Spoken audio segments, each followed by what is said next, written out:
Hello, Bacho. Let's read a given question. The question says a body is projected at t equals to 0 with a velocity 10 meter per second at an angle 60 degree with horizontal. The radius of curvature of its trajectory at t equals to 1 second is r.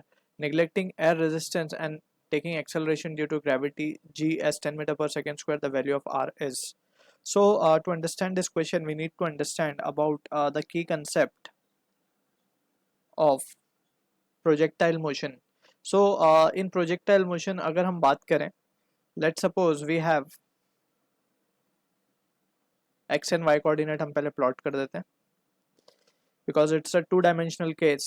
सो जब हम किसी particle को velocity देते हैं, let's say initial velocity हमने दी u at some angle theta, so it will take a parabolic path. ठीक है, so this is what the equation trajectory we can say is. अब यहाँ पे ये जो पैराबोलिक पाथ हमने लिया है, it is we can say due to this velocity जिसके दो कंपोनेंट्स हैं u sin theta. It is always better to resolve the two-dimensional case in one dimension, right? So एक तो u cos theta which is responsible for the horizontal distance covering, that is range, and एक u sin theta होगा जो कि height के लिए responsible है. तो अब we can see कि जो u sin theta है, it is an accelerated motion, right? क्योंकि हर पॉइंट पे g की वैल्यू नीचे की तरफ ग्रेविटी उसको पुल कर रही होगी. ठीक, तो यहाँ पे हम बना देते हैं कि g will be always directed in the downward direction. सो अगर हम किसी इंस्टेंट पे एक पॉइंट कंसिडर करें P, लेट से, तो इस पॉइंट पे वी कैन से जो वेलोसिटी होगी वो कुछ अलग होगी, कुछ इस तरीके से वी कैन शो, राइट. उसको हम मान लेते हैं फाइनल वेलोसिटी v, एंड ये पॉइंट का कोऑर्डिनेट हम कुछ मान लेते हैं x, y. सो यहाँ पे जो वेलोसिटी है इसके अगर हमें कंपोनेंट चाहिए, अब यहाँ पे इस इंस्टेंट पे मुझे अगर वेलोसिटी के कंपोनेंट चाहिए along horizontal and along vertical, so we can again take the components, right. So ये हो जाएगा हमारा, if this angle is let say alpha, तो यहाँ पे क्योंकि एंगल भी चेंज हो रहा होगा हर पॉइंट पे, so we can say this will be v cos v sin alpha and this will be v cos alpha, right. So at this instant we can see this is the velocity along horizontal and along vertical. Also यहाँ से एक बात हम देख सकते हैं कि along horizontal there is no force or acceleration acting, so v cos alpha will be equals to u cos theta. ये हम देख सकते हैं. ठीक है, अगर हम किसी any instant if you want to wish to find that angle alpha, तो हम क्या लिख सकते हैं, tan alpha can be written as from the figure, it can be written as opposite, that is v sin alpha upon v cos alpha, v sin alpha upon v cos alpha. Yeah, just we can see v along x upon v along y upon v along x, ये करके हम निकाल सकते हैं value of alpha. अब यहाँ पे एक इंपॉर्टेंट चीज आती है जो we need to understand carefully. अब यहाँ पे if you wish to find the trajectory या फिर हम रेडियस ऑफ कर्वेचर अगर फाइंड करना चाहें, सबसे पहले हम समझते हैं रेडियस ऑफ कर्वेचर होता क्या है. अगर हम इस पॉइंट P से एक सर्कल बनाएं, उस सर्कल का टेंजेंट और इस पॉइंट P का टेंजेंट अगर सेम हो जाए, so that will be the radius of curvature. तो उस सर्कल का जो रेडियस होगा that will be called as the radius of curvature. So meaning to say is that यहाँ पे अगर हम इस पे से एक सर्कल ड्रॉ कर लेते हैं कुछ इस तरीके से,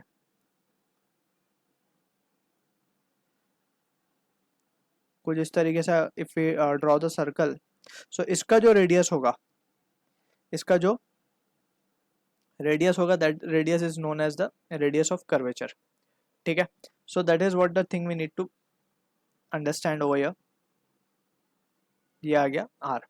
अब यहाँ पे वी कैन सी क्लियरली, अगर हमें यही रेडियस ऑफ कर्वेचर क्वेश्चन में फाइंड करने को कहा गया है एट इंस्टेंट t, यानी कि ये टाइम t इक्वल्स टू 0 था, अब यहाँ पे कुछ t इक्वल्स टू 1 पे पॉइंट P पे पहुंचा होगा पार्टिकल.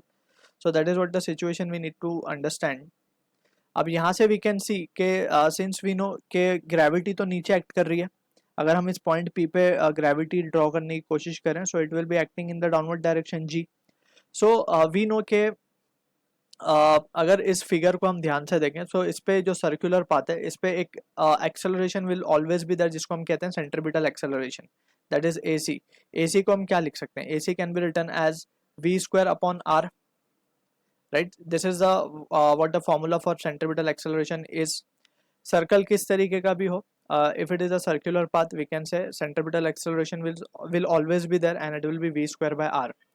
अब from here we can see जो r की वैल्यू होगी, r की value that is the radius of curvature, it will be v square upon AC. and AC क्या होता है बेसिकली, AC is perpendicular, यानी कि आप देख सकते हैं कि AC हमेशा सेंटर के टुवर्ड्स एक्ट करता है और जो टेंजेंशियल वेलोसिटी है that is always tangential to the circle.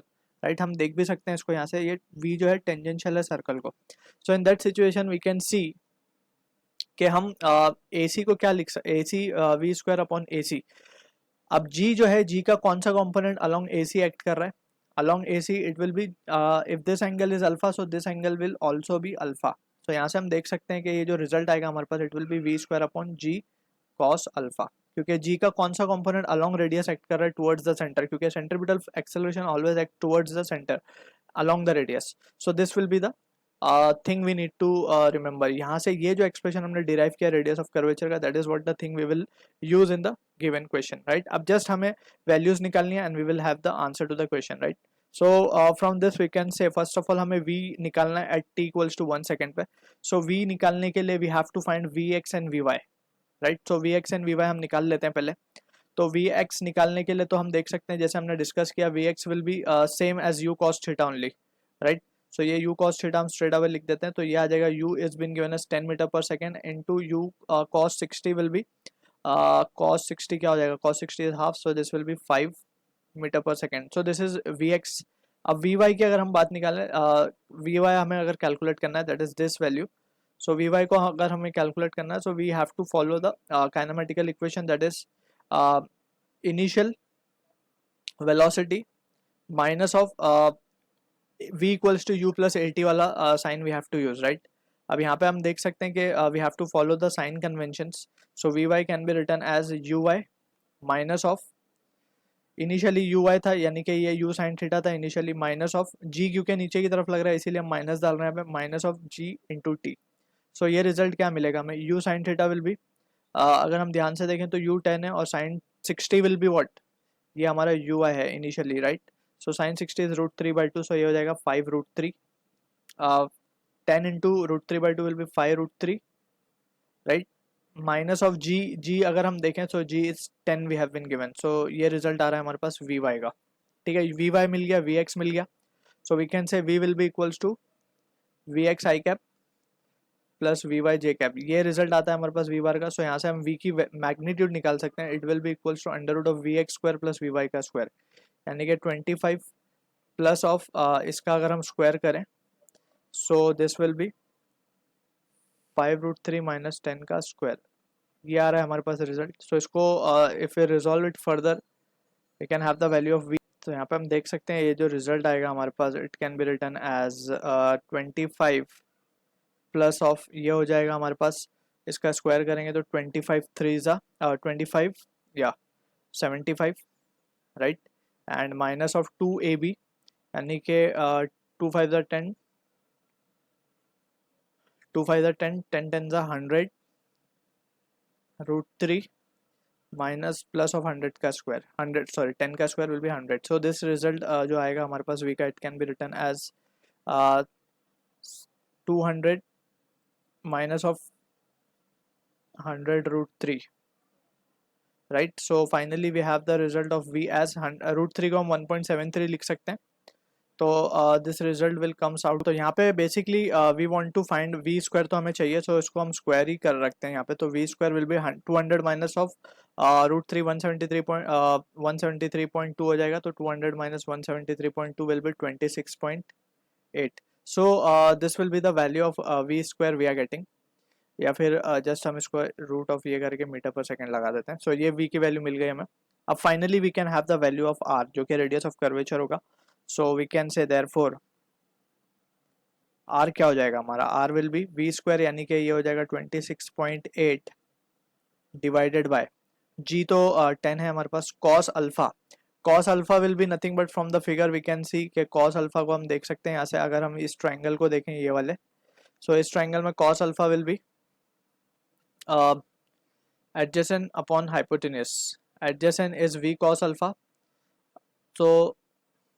so या तो हम डायरेक्टली इस ट्रायंगल से v by upon v x करके अल्फा की वैल्यू निकाल लें, या फिर ऑल्सो v, जैसे हमने डिस्कस किया कि जो v cos अल्फा होगा, हम we can write it over here, since v cos alpha यहाँ पे हम लिख देते हैं कि since v cos alpha is equals to u cos theta, क्योंकि अलोंग हॉरिजॉन्टल तो वेलोसिटी चेंज नहीं हो रही है। So from here we can say cos alpha की वैल्यू क्या मिल जाएगी, directly we can say u cos theta, जो कि हमें मिला है 5, सो कॉस अल्फा हम लिख सकते हैं 5/v, v हमें मिला 26 जो कि होता है बेसिकली 5.17. सो ये वैल्यू आ रही है, just we will substitute that value directly. So यहाँ पे हम लग देंगे 5 इंटू 5.17. सो ये रिजल्ट हमें मिलता है r का 2.77 metre. So this is the answer of the radius of curvature we are getting. So I hope you understood the solution. All the best.